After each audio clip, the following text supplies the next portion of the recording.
Our Sunday Spotlight shines today on America's Special Operations Forces. Their profile has soared since the takedown of Osama bin Laden. So has their standing in the Pentagon.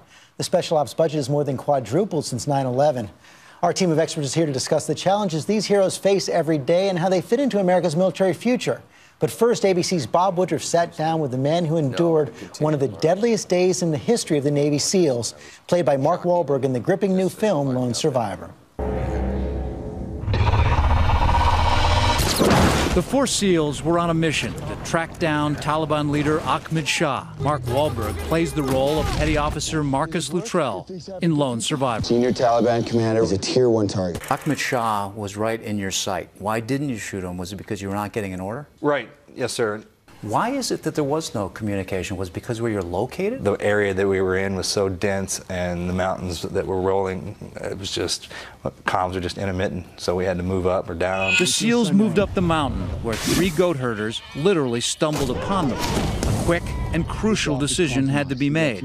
Should the SEALs let the herders go, knowing they'd probably alert the enemy to their location, or should the SEALs kill three unarmed Afghanis? Not killing kids. We do what we have to do. What are the rules of engagement? Who knows?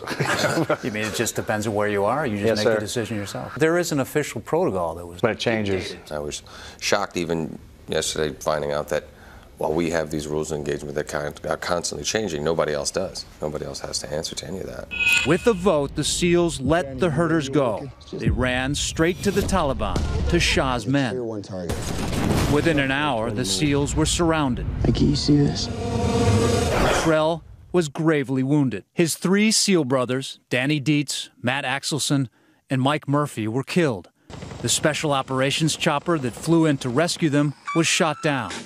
19 U.S. service members were lost that day.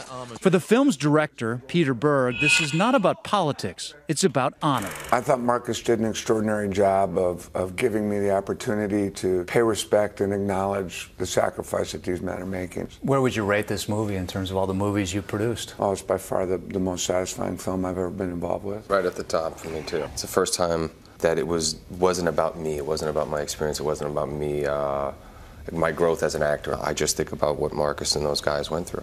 The story would not have been told without Mohammed Gulab, the local villager who saved and cared for Luttrell, refusing to hand him over to the Taliban despite death threats. It's definitely a blood debt. I mean, I owe him my life. People talk about honorable men. That's honor. What he did, him risking his life and his village and his children to save a complete stranger. How do you do that? How do you do that?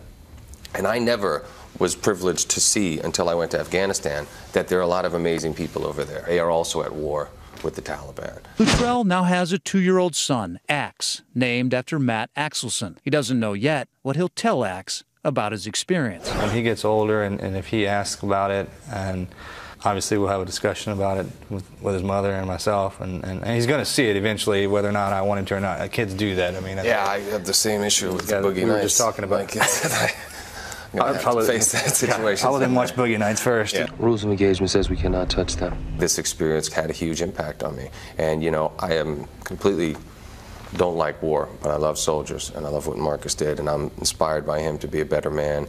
Mohammed has inspired me to be a better man. I'm really glad that he did what he did, so I could be sitting next to this man and be a part of telling the story of all those other guys that didn't come home. For This Week, Bob Woodruff, ABC News, New York.